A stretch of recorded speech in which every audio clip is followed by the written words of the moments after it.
So welcome back to the CUT 2023 accountancy paper solution. तो start करते हैं from the question number 31।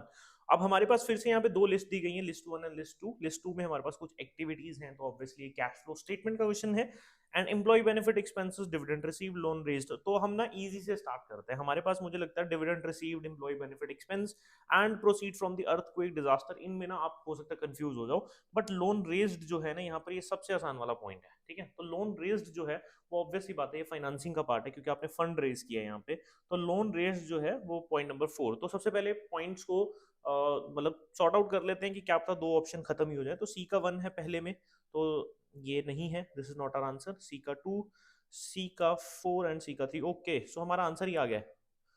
सिर्फ इसी एक पॉइंट में सी पे 4 ऑप्शन है, इसके अलावा जितने भी बाकी हैं उन सब पे सी के ऊपर अलग अलग ऑप्शन हैं। तो it means correct answer is 3 only. पर फिर भी हम लोग बाकी जो चीजें हैं वो सॉल्व करेंगे आपकी रेफरेंस के लिए। तो सबसे पहले एम्प्लॉय बेनिफिट एक्सपेंस, तो ये हमारा सैलरीज का पार्ट है। तो सैलरीज जाती है हमेशा, यानी कि ऑपरेटिंग एक्टिविटी है बिजनेस के लिए। सो वन का 2, ए का 2 होना चाहिए, सो है, तो this is correct. Then dividend received, ठीक है। तो डिविडेंड जब रिसीव होता है तो इट मीन्स कि आपने कहीं ना कहीं पर किसी और कंपनी के एसेट्स में इन्वेस्ट किया हुआ है, यानी किसी और कंपनी के शेयर्स में इन्वेस्ट किया है, तभी आपको डिविडेंड रिसीव हो रहा है। ठीक है, तो एक इन्वेस्टिंग इनकम का पार्ट है। सो ये जाएगा आपका इन्वेस्टिंग एक्टिविटीज में। तो ऑब्वियसली जो प्रोसीड फ्रॉम द अर्थक्वेक है, ये एक एक्स्ट्रा ऑर्डिनरी आइटम है। Net profit before tax and extra ordinary item, वहां कैलकुलेशन में इंश्योरेंस क्लेम जो आता है तो उसको हम लोग माइनस करते हैं। ठीक है, हाँ करेक्ट बोल रहा हूँ, माइनस करते हैं। ठीक है, सो प्रोसीड फ्रॉम अर्थक्वेक डिजास्टर, ये यहाँ पर आ जाएगा, तो ऑटोमेटिकली डी का 3 बन गया। सो this is the correct answer. Already हमारा हो चुका था सॉल्व। देखो ये कई बार किस्मत है कि हम कोई एक पर्टिकुलर पॉइंट उठाते हैं, कोई एक पर्टिकुलर करेक्ट होता है, बाकी में वो ऑप्शन होता ही नहीं है। ठीक है, तो उस केस में ना बहुत जल्दी सॉल्यूशन फाइंड आउट होने के चांसेस बन जाते हैं, बट ये कभी कभी होगा। बट चलो इस पेपर में हो रहा है तो हमें क्या, चलते हैं आगे। मुझे लगता है कि मेरी, अगर आप पूरी सीरीज देखते आए और आ रहे हो भी पार्ट 1 पार्ट 2 पार्ट 3 के बाद से, मुझे लगता है कि आप लोगों को डेफिनेटली सीयूटी का जो पेपर है वो आसान लगने लग जाएगा। क्योंकि जिस तरीके से हम लोगों ने सॉल्व किया और जिस तरीके से हम लोगों ने आंसर्स को फाइंड आउट किया ना इतनी जल्दी, मुझे लगता है कि बहुत आसान लग रहा होगा आपको। और या फिर आप मुझे फीडबैक दे सकते हो कि नहीं सर अभी भी डिफिकल्ट है, तो उस केस में मैं और थोड़ा एक्सप्लेनेशन के साथ वीडियोस बनाने की कोशिश करूंगा। So next our question is, हमें कुछ वैल्यूज दी गई हैं। Inventory at the beginning, credit purchase है, एट द एंड इन्वेंट्री है, trade payable at the beginning है, trade payable at the end है। और आपसे पूछा गया cash paid for the inventory. ठीक है, तो पहले तो ना यहाँ पे कंफ्यूजन बिल्कुल नहीं करनी। उसका एक कारण है, देखो हमारे पास ना क्रेडिट परचेजेस ऑलरेडी गिवन है। तो एक एक करके स्टार्टिंग से स्टार्ट करते हैं। देखो क्रेडिट परचेजेस और ट्रेड पेबल, ये जो दो पॉइंट है ये सारे के ये आपस में इंटरलिंक्ड है। कैसे? देखो ट्रेड पेबल कब क्रिएट होता है, जब हम किसी से क्रेडिट पे परचेज करते हैं। यानी कि आपने एंट्री क्या पास की होगी, purchasers account debit to trade payables, यानी कि टू पार्टी जो जिससे भी हम लोगों ने वो परचेज किया है। तो इट सिंपली मीन्स कि क्रेडिट परचेज तब होगा जब क्या होगा, ट्रेड पेबल्स तभी क्रिएट होंगे जब हम लोग क्रेडिट पे परचेज करेंगे। तो हम लोग यहाँ पे एक अकाउंट प्रिपेयर करते हैं। ठीक है, और ये अकाउंट बनाएंगे हम लोग सिर्फ और सिर्फ ट्रेड पेबल्स का। ठीक है, तो ट्रेड पेबल्स का ये अकाउंट बनेगा। अब आप ट्रेड पेबल हमारे लिए एक लाइबिलिटी है, क्रेडिट बैलेंस है, तो इसका जो ओपनिंग बैलेंस है वो इस तरफ से ओपन होगा ये अकाउंट, और इस तरफ कैरी डाउन होगा। तो हमें ओपनिंग और क्लोजिंग फिगर्स यहाँ पे दी गई हैं, जो कि है 14,000 एंड 14,500। ठीक है, इसके बाद जब भी आप परचेज करते हैं, आप एंट्री को याद कीजिए। एंट्री क्या बनती है, जब गुड्स परचेज करोगे तो purchases account debit to trade payable, यानी कि आपका जो ट्रेड पेबल है वो क्रेडिट होगा, परचेजेस डेबिट होगा। तो अगर आपने क्रेडिट पे परचेज किया हुआ है यहाँ पे 1,60,000, तो इट सिंपली मीन्स कि हमारा ट्रेड पेबल अकाउंट जो है वो क्रेडिट हो जाता है। तो यहाँ पे हम लोग क्या लिखेंगे अब, बाय परचेजेस 1,60,000। ठीक है, तो जब आप अपने ट्रेड पेबल्स को पेमेंट करते हो तो उस केस में आपकी जो एंट्री बनती है वो एंट्री बनती है trade payables account debit to cash और टू बैंक। तो इट मीन्स कि आपका ट्रेड पेबल जो है इस केस में डेबिट हो जाता है और बैंक क्रेडिट हो जाता है। तो इन शॉर्ट की अगर हमने कोई भी पेमेंट की होगी तो यहाँ पर क्या लिखेंगे हम लोग, टू बैंक। तो अब आपके पास सारी फिगर्स आ चुकी हैं। अब आप देखिए कि अगर आपके पास ओपनिंग पे इतने ट्रेड पेबल थे, ड्यूरिंग द ईयर आपने 1,60,000 का परचेज भी कर लिया और 14,500 के ट्रेड पेबल्स अभी भी पेंडिंग है, तो इट मीन्स के बीच बाकी जो बच गए उन सबको आप लोगों ने क्या दे दिया, उनको ऑलरेडी हम लोग पेमेंट दे चुके हैं। ठीक है, तो 14,500 ये आंसर हमारा आएगा 1,59,500। ठीक है, 14 प्लस 160 ये हुआ 174, और 1,74,500 इससे हमने 14,500 माइनस किया, तो करेक्ट आंसर इज 159। ऑप्शन में देखते हैं तो option number 3 is the correct answer. So 159,500 is the correct answer. आगे चलते हैं। Okay, so 33। Okay, so current version of Excel 2007, वैसे तो अब आज के टाइम से एक्सेल 2007 करंट वर्जन नहीं है, is now designed with the series of horizontal tables known as ribbon, क्योंकि स्केल एक अलग चीज है, वो स्केल टूल बार और फंक्शन ये सब डिफरेंट है। ऊपर जो हमारा जिसमें हॉरिजॉन्टली सारे के सारे हमारे पास ऑप्शंस आते हैं, व्यू एंड रिव्यू, वो सारे उनको हम लोग रिबन बोलते हैं। ठीक है, तो इसमें कुछ और ज्यादा एक्सप्लेनेशन नहीं है, आगे चलते हैं।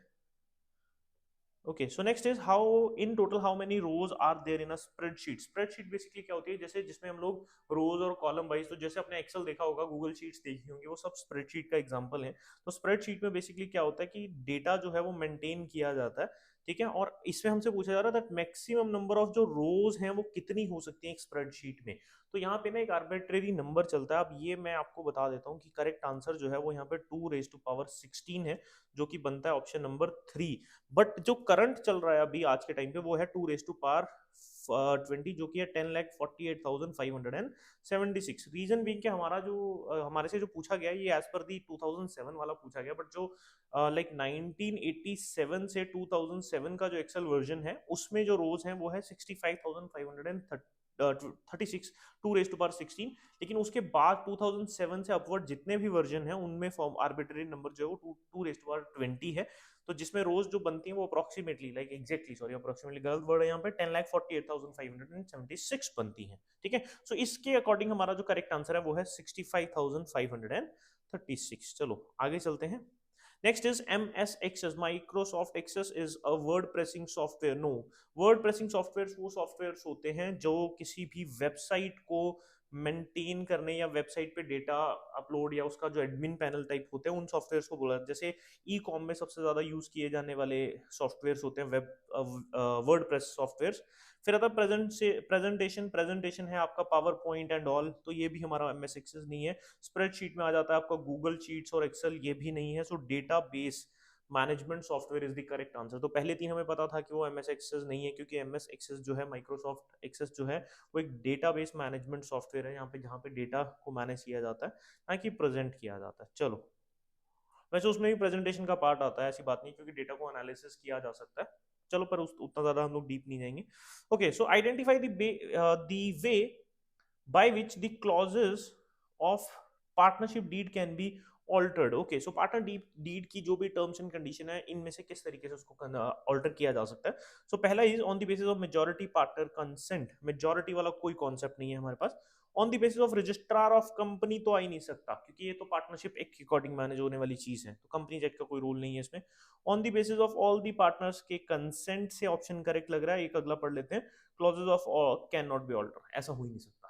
ठीक है, जो पार्टनरशिप डीड है it can be altered by the consent of all the partners, क्योंकि जब भी कोई रेशो चेंज कर रहे हैं, मान लीजिए सिर्फ रेशो चेंज कर रहे हैं, तब भी तो सारे पार्टनर्स का कंसेंट लग रहा है ना, कि हाँ भी हम अपनी प्रॉफिट शेयरिंग रेशो जो है वो चेंज करने के लिए ओके हैं। So correct answer is option number 3। आगे चलते हैं।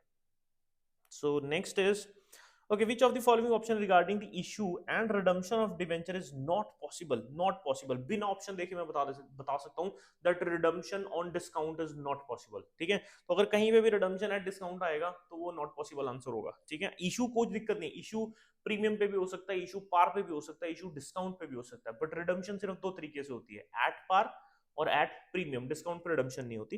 तो पहले रिडम्पशन ही पढ़ लेते हैं। ठीक है, so redemption redemption at discount, so this is the correct answer, क्योंकि इशू एट प्रीमियम हो सकता है, रिडम्पशन एट प्रीमियम हो सकता है। इशूड एट पार हो सकता है, रिडीम एट प्रीमियम हो सकता है। इशू एट डिस्काउंट भी हो सकता है, रिडम्पशन एट पार भी हो सकता है, but issue at discount and redemption at discount नहीं हो सकता। यानी इशू एट डिस्काउंट फिर भी पॉसिबल था, but redemption at discount is not possible. ठीक है, मैं एग्जांपल देता हूँ, बिल्कुल बेसिक है। मान लो आज मैं आपसे 1,000 रुपए उधार ले लूं और मैं आपको कल को प्रॉमिस करता हूँ कि मैं 1,000 वापस करूंगा, यू विल बी ओके। मैं प्रॉमिस करता हूँ कि 1,100 रुपए वापस करूंगा, again you will be okay. अगर मैं आपको प्रॉमिस करता हूँ कि मैं आपको 15 दिन के बाद 1,000 की जगह 900 दूंगा, अब you will not be okay. Reason being कि आप अपने फ्यूचर आज पैसा उधार देकर कल कम पैसे क्यों लोगे, सिंपल सा कॉन्सेप्ट है। So redemption at discount is not possible at all. So this is the correct answer. So this is the answer, yellow वाला। ठीक है, ओके, आगे चलते हैं। सो क्वेश्चन नंबर 37 पे हम लोग 38 पे हम लोग आ गए। सो calculate the normal rate of return if the normal profit already दिया हुआ है हमें। सो नॉर्मल प्रॉफिट दिया है, एसेट्स दी है, लाइबिलिटी दी है। सो हमारे पास जो नेट एसेट यानी कि कैपिटल एम्प्लॉयड का फॉर्मूला बनता है। So capital employed formula is all assets except the existing goodwill minus outsider liability. तो हमें ऐसा कुछ नहीं गिवन, तो मैं डायरेक्ट 5,30,000 में से लाइबिलिटी माइनस करूंगा 30,000 की। So my capital employed is 5,00,000 rupees. ठीक है, अब सिंपल क्या है फॉर्मूला, नॉर्मल प्रॉफिट का फॉर्मूला होता है that normal profit is equal to capital employed multiply by rate upon 100। तो अब हमारे पास रेट नहीं दिया गया, हमें रेट फाइंड आउट करने के लिए बोला गया। सो हमारा जो नॉर्मल प्रॉफिट है वो हमें अमाउंट्स में गिवन है, तो ये क्या बन जाएगा, so 30,000 divided by 5,00,000 multiply by 100 is equal to rate. ये इक्वेशन बन गई। सो करेक्ट आंसर इज 4 0 गई 5 2 6। सो 6% इज द आंसर। सो 6% तो हमें दिया गया ऑप्शन नंबर 2 में। ठीक है, थोड़ा येलो करते हैं, आप कलर लाइक करते हैं। चलिए, so answer is option number 2। ये आसान था, इसमें कुछ ज्यादा नहीं था टफ। चलिए आगे चलते हैं क्वेश्चन नंबर 39 की तरफ। So pie chart don't have more than dash category, again a controversial question या कंफ्यूजन वाला क्वेश्चन। मेरे ख्याल से इसका मैं आंसर एग्जैक्ट प्रिसाइज नहीं कर पाऊंगा, क्योंकि मेरे अकॉर्डिंग मैंने कहीं पढ़ा है 360 से लेकर 400 कैटेगरीज भी हो सकती है, बट पुराना जो 2007 तक का एक्सेल था वो रिकमेंड करता था कि 6 to 7 और 7 करेक्ट इसका आंसर होना चाहिए। तो उसका जो करेक्ट आंसर है मेरे अकॉर्डिंग वो 7 होना चाहिए। तो फॉर द टाइमिंग मैं इसको 100% शॉर्ट आंसर नहीं बोलूंगा। ठीक है, तो आप जब भी ये वीडियो देख रहे हो आप इसको गूगल करके देख लेना या कहीं से रेफर कर लेना, मुझे एग्जैक्ट याद नहीं, बट आई एम श्योर कि आंसर इसका 7 ही निकलेगा, ये मुझे पता है, क्योंकि मैंने कहीं पे पढ़ा है कि जो पुराने जो एक्सेल थे वो रेकमेंड करते थे कि 5 to 6 और मैक्सिमम 7 जो है कैटेगरीज एक टाइम पे आप एक्सप्रेस कीजिए। बट करंटली जो डेटा एक्सप्रेस हो रहा है वो एक पाई चार्ट के ऊपर 400 कैटेगरीज तक भी एक्सप्रेस कर दिया जाता है, बट ऑब्वियसली वो जो 400 तक एक्सप्रेस किया जाता है उसको अच्छे से अंडरस्टैंड नहीं किया जा सकता। ठीक है, चलो आगे चलते हैं, आगे चलते हैं। सो लास्ट क्वेश्चन इस वीडियो का, okay please wait, he saying please wait, इतने जल्दी खत्म मत कीजिए। So a newly admitted partner has the right. अब एक नए पार्टनर के पास क्या राइट होता है जब भी वो फर्म के अंदर आता है, तो एक एक करके रीड करते हैं। ठीक है, एक काम करते हैं, रीड करना नीचे से स्टार्ट करते हैं, जस्ट वैसे for the sake of fun. चलो, so demand extra profit then the agreed. बिल्कुल भी नहीं भाई, कैसे एक्स्ट्रा पैसे कैसे देने जब तुमसे बात ही नहीं हुई। Next is share of journal reserve already appearing in the balance sheet before his admission. बिल्कुल भी नहीं देंगे, क्यों नहीं देंगे उसका कारण है। मुझे वो याद आ गया था अमित शाह वाला, जान दे देंगे इसके लिए लेकिन हम लोग जान नहीं देंगे, हम लोग जनरल रिजर्व भी नहीं देंगे। क्यों नहीं देंगे, क्योंकि general reserve is the amount which is created out of the profit of the partners. तो नए पार्टनर के आने से पहले जो पुराने पार्टनर ने अपने अपने प्रॉफिट का कुछ जो शेयर है उसको सेक्रीफाइस करके, सेक्रीफाइस तो नहीं बोलूंगा, उसको वहां से प्रॉफिट खुद ना लेकर फर्म के पास रखा in the form of reserve, so that कि फ्यूचर में होने वाली किसी भी अनसर्टेनिटी में उसको यूज किया जा सके। तो जर्नल रिजर्व जो है already appearing before the admission, वो नए पार्टनर का कभी भी नहीं हो सकता। ठीक है, क्योंकि वो उनके प्रॉफिट का पार्ट है। Next is share of asset of the firm before his admission. Before, अच्छा एडमिशन पार्टनर बना नहीं, और बहुत बढ़िया भाई, ये बिल्कुल नहीं करेंगे। सो share of profit of the firm after his admission, this is the correct answer. ठीक है, सो शेयर ऑफ प्रॉफिट आफ्टर, ये करेक्ट ऑप्शन है, बाकी सारे इनकरेक्ट हैं। तो अगेन सेम लॉजिक है हमारा, कोई आंसर क्यों है और कोई आंसर क्यों नहीं है ये हम लोगों को पता होना चाहिए। सो दिस इज दैट्स इट, ये है हमारी वीडियो नंबर 4। यहीं पर हम लोग इसको वाइंड अप करेंगे और फिर स्टार्ट करेंगे वीडियो नंबर 5 में। अब कॉम्प्लिकेटेड कुछ क्वेश्चन होने वाले हैं, तो मैं आप लोगों से सिर्फ और सिर्फ ये रिक्वेस्ट करूंगा कि बने रहिए, और कहीं पे भी अगर आप लोगों को प्रॉब्लम आ रही है तो आप मुझे डायरेक्ट, आपके पास मेरा व्हाट्सएप का नंबर है और ये वीडियो के नीचे भी दिया गया, आप मुझे किसी भी टाइम पे कांटेक्ट कर सकते हैं। जस्ट ड्रॉप योर डाउट्स, आप अपने डाउट छोड़ दीजिए, मैं डेफिनेटली एक वॉइस नोट के थ्रू आपका जो डाउट है उसको डेफिनेटली आंसर करूंगा। तो thank you so much, bye bye, take care.